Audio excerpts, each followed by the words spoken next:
If you marry her, you'll regret it for the rest of your life. Those were the words my mother-in-law whispered to me less than an hour before I was supposed to walk down the aisle. She said them with a smile on her face, holding a glass of sparkling cider, as if she were offering a blessing instead of a warning. I should have ignored her. I should have focused on the happiest day of my life. But what happened next turned my wedding into something I never could have imagined. My name is Grace Bennett, and on the day I married Ethan Whitmore, I discovered just how far one person would go to destroy a future she never wanted me to have. The ballroom looked like something from a dream. Crystal chandeliers reflected warm light across the polished floor. White roses lined the ceremony space. Outside, a soft spring breeze moved through the gardens of the country club where we had spent nearly 18 months planning every detail. At 32 years old, I thought I had finally reached the chapter of my life where everything made sense. I had a man I loved, friends who supported me, and a future that felt steady and bright. For a few hours that morning, I allowed myself to believe nothing could ruin it. Then Diane Whitmore arrived. My future mother-in-law had always been polite in public. That was what made her difficult to explain. She never shouted. She never openly insulted me. Instead, she specialized in small cuts hidden beneath compliments. She would praise my dress and then mention how Ethan's former girlfriend had looked elegant in everything. She would thank me for helping with family events before reminding everyone that I wasn't officially part of the family yet. Over the years, I convinced myself she simply needed time. I kept showing up. I kept trying. I kept hoping. On my wedding day, I thought we had finally reached a peaceful place. I was wrong. About 30 minutes before the ceremony, Diane approached me in the bridal suite carrying a silver gift box tied with ivory ribbon. "A little wedding present," she said. Several bridesmaids smiled as she handed it to me. The gesture seemed thoughtful, unexpected, but thoughtful. I thanked her and carefully untied the ribbon. Inside was a photograph. My smile disappeared. The picture showed Ethan standing beside a beautiful young woman. They looked close, happy, comfortable. Tucked beneath the photo was a handwritten note. My hands began to shake as I read the words. "You should know who you're really marrying." Around me, laughter and conversation continued. No one noticed the sudden silence inside my chest.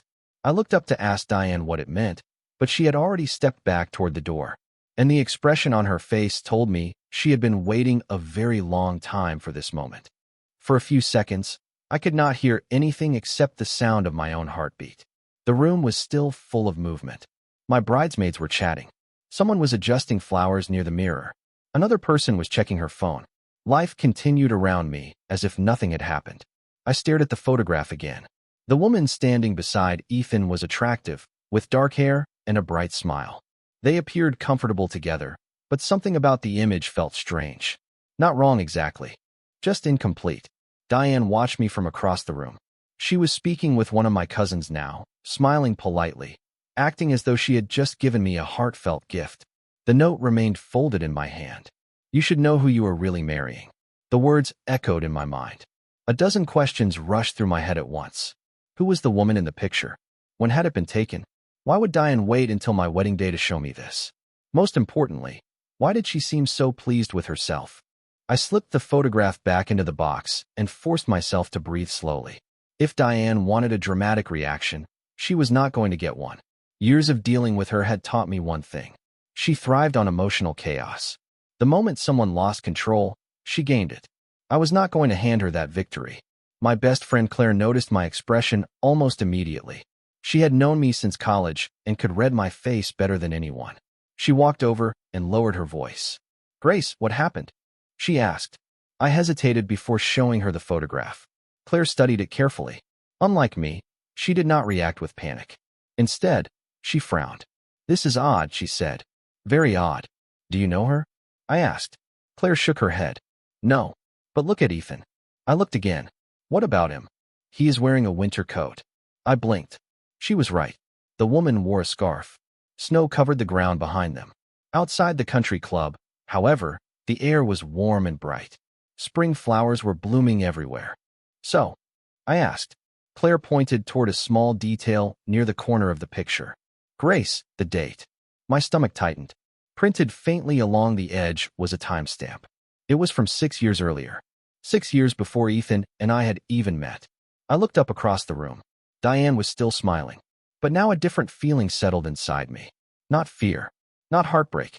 Suspicion. Because if this photograph proved anything, it was that Diane had carefully saved it for years. And people do not hold on to something that long unless they are waiting for the perfect moment to use it. As I stood there holding the silver box, memories I had spent years dismissing began returning one by one. They arrived quietly, like pieces of a puzzle finally finding their place. For the longest time, I had convinced myself that Diane simply had difficulty letting go of her son.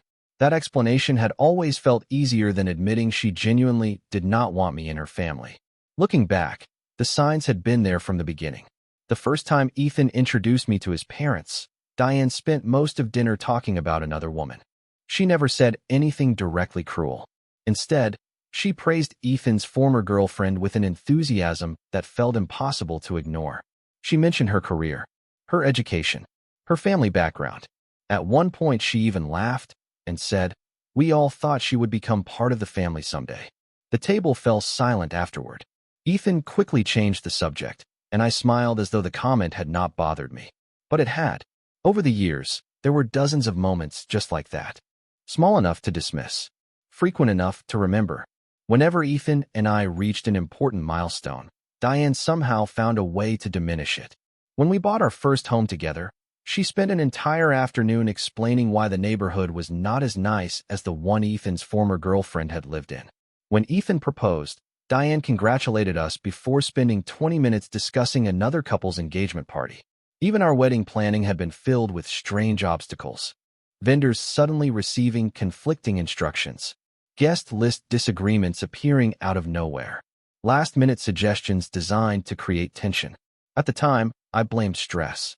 Weddings brought out emotions in everyone. At least that was what I told myself. Claire gently touched my arm, pulling me back to the present. "Grace," she said quietly, "there is something else." I looked at her. "What?" She hesitated. 3 weeks ago, I stopped by the country club to finalize some details with Rebecca. Rebecca Hayes was our wedding planner. I overheard Diane talking with someone in a private hallway. My stomach tightened. Talking about what? Claire lowered her voice even further. I could not hear everything, but I remember her saying she only needed people to ask the right questions before the ceremony. A chill moved through me. What questions? I do not know. She stopped talking when she saw me. For a moment, neither of us spoke. Across the room, Diane accepted a compliment from one of my relatives and smiled warmly. Anyone looking at her would see a proud future mother-in-law celebrating her son's wedding day. But I was beginning to see something very different. This photograph was not a spontaneous act of concern.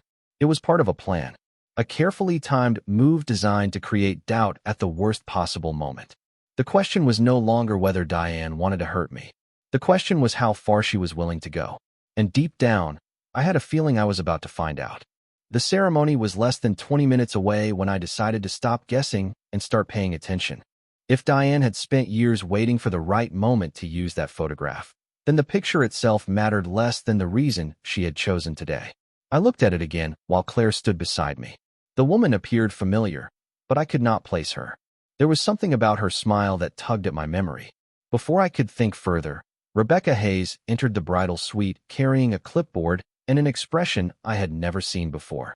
She normally handled every wedding challenge with calm confidence, but now she looked uneasy.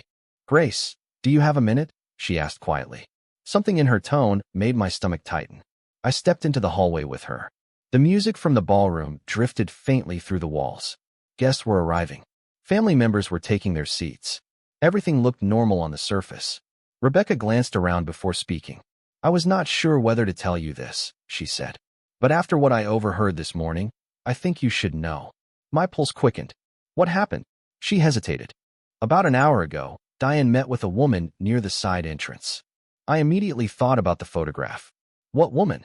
Rebecca pulled out her phone and opened a picture she had taken while documenting setup details outside. My breath caught. The woman standing near Diane was the same woman from the photograph. 6 years older now, but unmistakably the same person. For a moment I could not speak. "Are you sure?" I finally asked. Rebecca nodded. "I saw them talking for nearly 15 minutes. They seemed to know each other very well." The hallway suddenly felt colder. Claire had been right. This was not about an old relationship. This was happening now. Today. On my wedding day. Did you hear what they were saying? I asked. Only pieces, Rebecca admitted. But I heard Diane mention the ceremony. And I heard the other woman ask whether Ethan knew she was there. A knot formed in my chest. Ethan knew nothing about the photograph. Nothing about the note. Nothing about the woman apparently waiting somewhere inside the venue. At least I did not think he did. For the first time all morning, doubt tried to creep into my thoughts. Not doubt about Ethan, but doubt about everything I thought I understood. Then another detail caught my attention. Rebecca enlarged the photograph on her phone. Diane was handing the woman an envelope. It was thick enough to contain documents. Or money. Neither possibility made me feel better. I stared at the image for several long seconds. Diane had spent years planting seeds of doubt. Today she was trying to make them bloom. The difference was that she believed I would react emotionally. She believed I would panic. Instead, I slipped the silver gift box into my bag and looked toward the ballroom doors. If Diane was building a story, I intended to find out exactly how it ended before she had the chance to tell it. The ceremony began exactly on schedule. If anyone had looked at me from the audience, they would have seen a calm bride smiling as she walked toward the man she loved. No one would have guessed that only minutes earlier I had learned about a mysterious photograph, a secret meeting, and a carefully timed attempt to shake my confidence. Ethan stood waiting beneath the floral arch, and the moment I saw him, something inside me settled. His expression was not the expression of a man hiding something. It was the expression of someone genuinely happy to see the person he planned to spend his life with. For the first time that day, I trusted my instincts more than my fears. The ceremony itself passed in a blur of music, laughter, and emotion. Friends wiped tears from their eyes. Family members smiled. Even Diane managed to look supportive whenever anyone glanced her way. She sat in the front row with perfect posture and a pleasant expression, playing the role she wanted everyone to believe. But every time I looked in her direction, I remembered the envelope in Rebecca's photograph. I remembered the note. I remembered the woman waiting somewhere inside the venue. After the ceremony ended, guests moved into the reception hall for cocktails and conversation. The ballroom filled with warm light from dozens of crystal fixtures overhead. Servers carried trays of appetizers between groups of guests. A jazz trio played near the dance floor. Everything appeared elegant and normal. Yet beneath that polished surface, I could feel tension building. Claire stayed close to me during the first part of the reception. About 30 minutes after dinner service began, she quietly approached our table. Her expression told me she had discovered something important. I found her, she whispered. My pulse quickened. The woman from the photograph. Claire nodded. She is here, and she has been speaking with Diane twice since the reception started. I carefully set down my glass. Did you hear anything? Not much, Claire admitted. But I heard Diane tell her that timing was everything. The word sent a chill through me. Timing. That was exactly what this had always been about.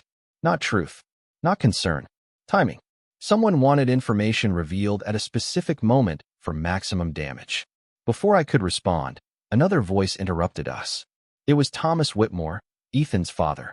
He looked uncomfortable, which was unusual for him. Thomas was normally steady and confident. Tonight, however, he seemed distracted. He leaned slightly closer to me. Grace, he said quietly, if Diane gives you a reason to leave this reception early, do not do it. I stared at him. What does that mean? Thomas glanced across the ballroom toward his wife. His face tightened. It means there are things happening today that I only started noticing myself. And I think you deserve to know the truth before anyone else tells their version of it. Thomas rarely spoke against Diane. In all the years I had known the Whitmore family, he had perfected the art of staying neutral.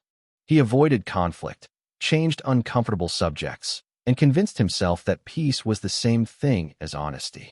That was why his warning unsettled me more than anything else that had happened that day. I waited until Ethan was pulled into a conversation with relatives from out of town before quietly stepping outside with Thomas. The evening air was cool and carried the scent of freshly cut grass from the country club grounds. Through the ballroom windows, I could see guests laughing and moving between tables. It looked like the perfect wedding reception. Thomas stared out toward the parking lot for several seconds before speaking. About 8 months ago, he said, I noticed Diane making phone calls she never wanted me to hear. I stayed silent. At first, I assumed it was nothing. Then I heard a name. My heart skipped. The woman from the photograph. He nodded. Her name is Vanessa. The name meant nothing to me, but Thomas looked troubled. Who is she? I asked. Years ago, before Ethan met you, they dated briefly. It ended peacefully. They went their separate ways. There was never any scandal. No unfinished story. Nothing. That matched everything Ethan had ever told me. He had never hidden his past. Then why is she here?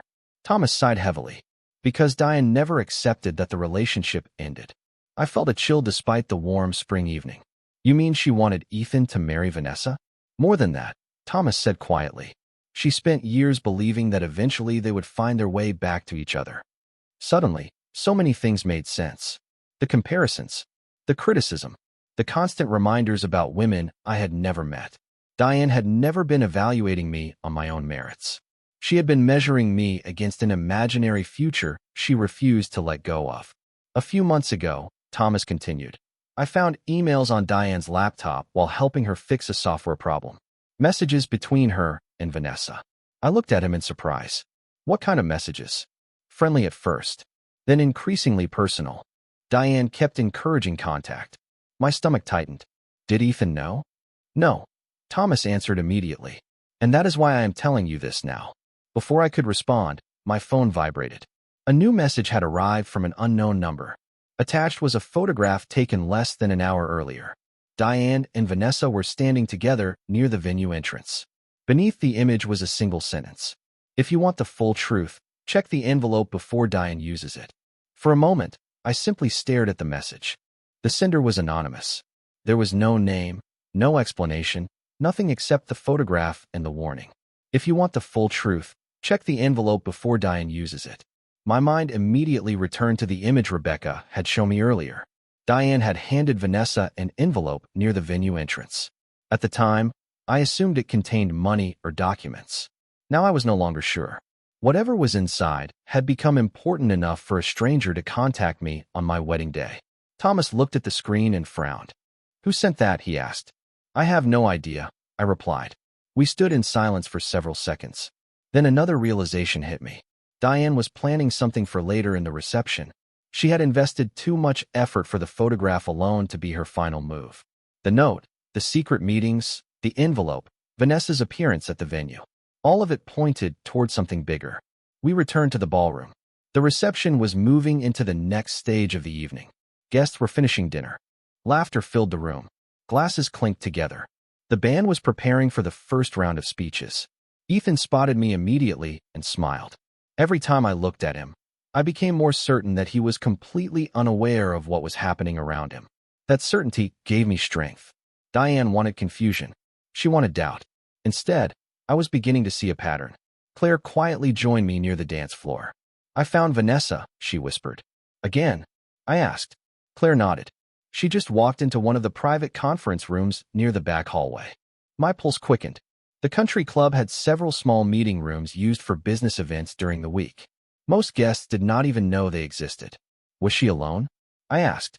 Not when she went in, Claire said. Diane followed her a minute later. I exchanged a glance with Thomas. Neither of us spoke.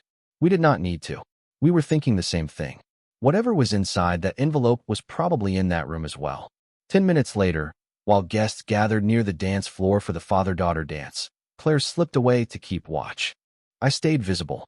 If Diane noticed me missing, she might change her plans. The music started.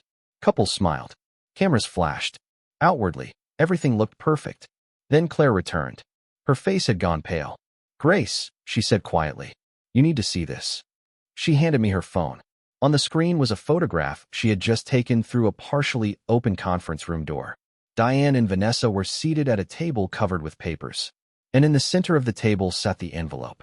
It had been opened. More importantly, one document was clearly visible. Across the top, in large bold letters, was Ethan's name. For a second, I forgot about the music, the guests, and the celebration happening around me.